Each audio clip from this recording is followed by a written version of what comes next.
It was an ordinary Thursday, second period, when the school PA crackled to life with an icy, almost mechanical voice.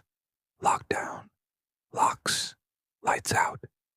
The words repeated cold and unnatural, sending a shiver down every spine in the classroom. Mrs. Danbury froze mid-sentence, chalk hovering in the air, her eyes widening with disbelief. Students murmured nervously, the shuffle of feet and the scrape of chairs against the linoleum floor echoing ominously. My friend Colin leaned close, whispering, "Is this real?" I shook my head, gripping my knees, heart hammering in my chest. They'd tell us if it was just a drill. This feels wrong. A low hum began outside, growing louder by the second, like the rotors of a helicopter circling directly above. The hum was soon punctuated by a sudden, sharp bang from the hallway, followed almost instantly by the staccato roar of automatic gunfire. I clamped my hands over my ears, the screams of my classmates slicing through the deafening chaos. Some girls whispered prayers with trembling lips. A few boys sat frozen, wide-eyed, silent and pale. Every second stretched into an eternity, each echoing shot tearing at our sense of safety. The gunfire paused briefly, replaced by a high-pitched, inhuman wail that made my stomach twist violently, as though some dark force was turning my insides inside out. I glanced at Mrs. Danbury. Her face had drained of all color, eyes wide and fixed on the doorway, as if hypnotized by some unspeakable horror. The shots returned, faster, more erratic this time, punctuated by the sickening thud of bodies colliding with lockers. A sudden silence fell, a fragile, breathless pause, but it was broken by the thunderous crash of the classroom door. A SWAT officer flew through it, slamming into a desk with unnatural force. His back arched painfully. His arm hung at an impossible angle. A low moan escaped his lips before he lay still, eyes staring at nothing. For a brief moment, we thought the nightmare was over. Mrs. Danbury crawled forward toward the door, each motion deliberate yet terrified.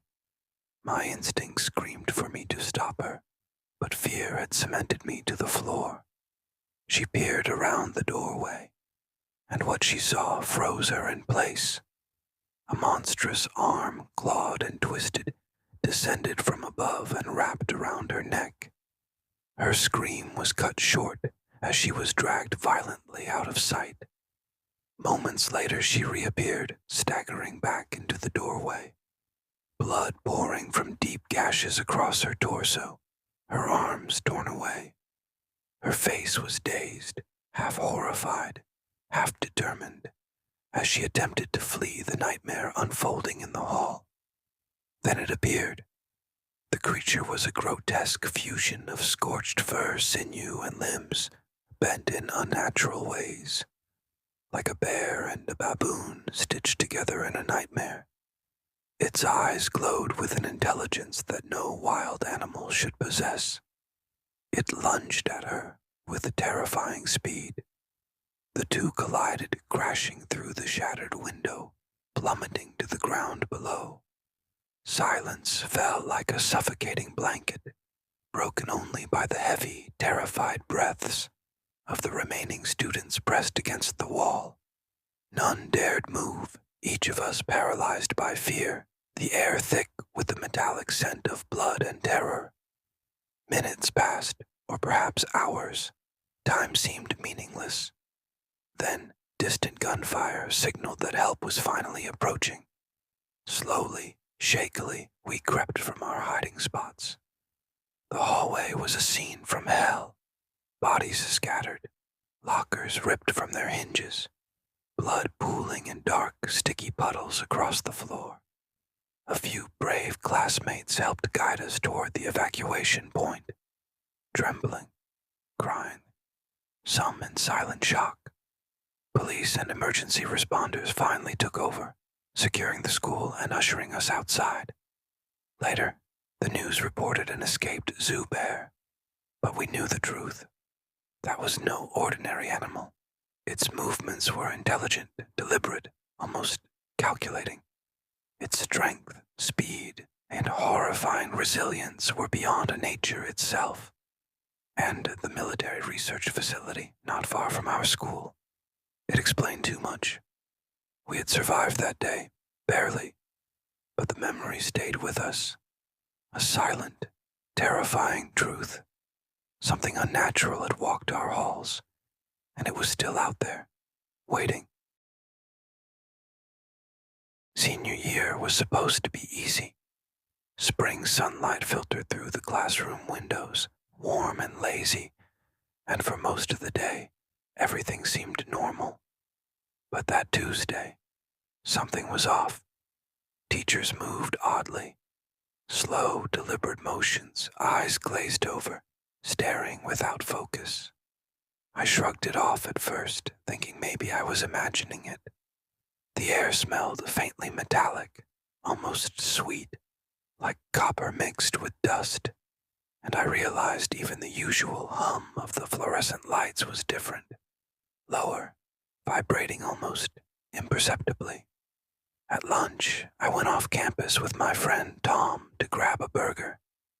"What's up with the teachers today?" he asked, chewing nervously.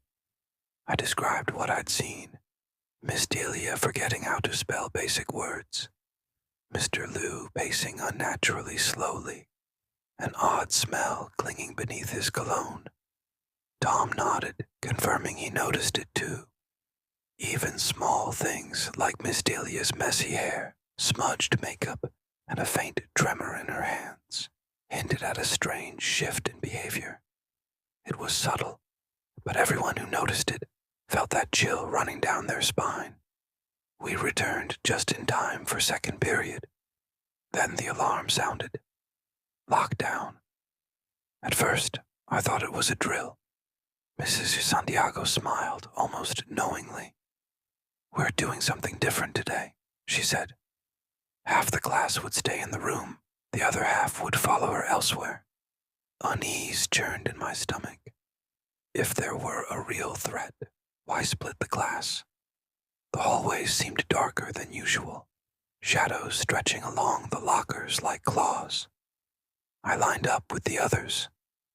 As we moved through the darkened hallways, I noticed blood trailing down Mrs. Santiago's arm, just above her elbow. A bad feeling tightened my chest, a pit of fear that refused to calm. The gym doors loomed ahead, dark and silent. Students entered first, murmuring warnings. The teachers were waiting, a dozen of them forming a corridor, silently, impossibly. Their faces were familiar yet twisted, as if a mask had been pulled over their humanity. Then the attack began. Knives, cleavers from the school kitchen, glinting under the faint flashlight beams. Screams erupted. I froze, pressed against the wall, heart hammering. A cold hand grabbed my shoulder. I swung and connected with a face. The grip released, but more horror waited. Mrs. Santiago approached, her face twisted, mouth bleeding, eyes empty like bottomless pits. I fought her off, and in the struggle her arm tore from my grasp. I ran, heart in my throat, watching chaos unfold around me. The smell of iron filled the air, and the metallic scent mingled with sweat and fear. I reached Tom's classroom and rapped on the door. He let me in. We explained what we'd seen. Many students had noticed the strange behavior but had stayed frozen, too afraid to move. We had to escape. Even in the classroom, shadows seemed to move against the walls, and the faint whispers of indistinct voices drifted through cracks under the door. As we moved toward the faculty area, a flickering orange glow shone from the teacher's lounge. Peeking through the window, I saw Vice Principal Ben Sheridan floating midair, limbs outstretched, a wooden spear through his chest. Orange light spilled from his eyes and mouth. Strange red symbols pulsed on the floor and walls, incomprehensible and terrifying. The air was thick, almost solid, each breath tasting like ash and fire. I felt my knees weaken. We barely processed it before Christina Henry, an art teacher, appeared. Calm, controlled, holding a gun. She had a check mark next to her name on the faculty attendance list. She intended to stop us. I flung a heavy desk award at her, narrowly avoiding the gunfire. Tom ducked behind me. Fear and adrenaline drove every move. The fluorescent lights flickered, casting dancing shadows over the walls, making each corner a potential death trap. We navigated the halls, the lockdown alarm blaring, windows chained. The teachers, our mentors, our authority figures, were no longer human. We had to find a way out. Every step revealed more grotesque scenes. Empty classrooms, dark hallways, silent students trapped or worse. The school had become a cage, and we were prey.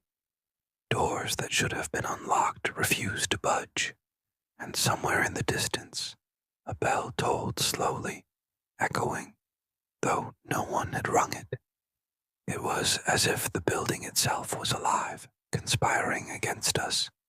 Eventually, we located a potential exit. Each corridor, each door, reminded us that the teachers weren't themselves. They were instruments of something far darker, something deliberate. Whoever orchestrated this had planned it meticulously. That day I learned that the familiar could turn monstrous in an instant, and survival meant relying on instinct, courage, and the trust of those few who stayed with me. Shadows moved along the walls as if watching, and the silence between the chaos felt heavier than the screams. We escaped, shaken and forever changed. The school remained, silent and ominous, holding its secrets behind locked doors. The orange glow faintly visible in some windows, pulsing like a heartbeat we could never hear again. Even after surviving that terrifying lockdown, I couldn't shake what I had seen. The halls of my school, once familiar and safe, had transformed into a nightmare etched into memory. A place where every step felt heavy with dread. Bodies were strewn across the corridors, classrooms drenched in blood, and the impossible creature that had chased our teacher haunted every thought.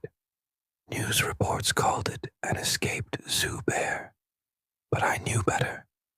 That was no bear. Nothing I had seen moved or thought like a normal animal. Its presence was unnatural, a terrifying blend of strength, intelligence, and malice that defied reason. Weeks passed, but the fear lingered like a shadow, dark and persistent. Every sound, every sudden movement in the quiet triggered memories of that day. I began noticing subtle details I had missed in the chaos. The creature's eyes, intelligent and calculating, glinting with an almost human awareness. Its movements precise and deliberate, unlike any wild animal. Its smell, acrid, chemical, and unnatural, like burnt metal mixed with something organic. It wasn't simply a wild animal. It was engineered, designed to hunt, and it had escaped control. The military research facility near our town became impossible to ignore. Rumors had always whispered of experiments, of genetic manipulation, of things no civilian was meant to witness. The coincidence was too strong to dismiss. What we had faced in the school was likely the result of a failed project, a predator unlike anything intended to exist. The thought that human hands had created such a monster made it even more terrifying. Nightmares consumed my sleep. I would wake in the dark, certain I could hear claws scraping concrete, a low guttural growl vibrating the floor beneath my bed. Every shadow in my room seemed to twist unnaturally, forming shapes that lingered just beyond the reach of light. Friends tried to reassure me, but none had been in that classroom, pressed against the wall, watching life and sanity unravel before them. We knew the truth, and it isolated us, silently bonding us through terror. We formed an unspoken pact. Never speak of that day. Not to parents, not to the authorities, not even to other students. The public version, an escaped bear, was safe, comforting, and plausible. The real story, the truth, was far too dangerous. If anyone knew, they might not believe us.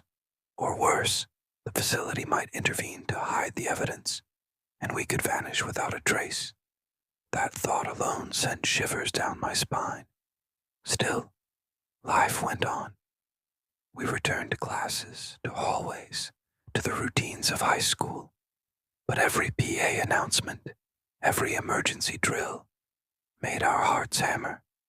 The creature, or something like it, had escaped into the world, and it could be anywhere, waiting. We watched each other's backs, our group shrinking and growing closer in shared knowledge and silent understanding.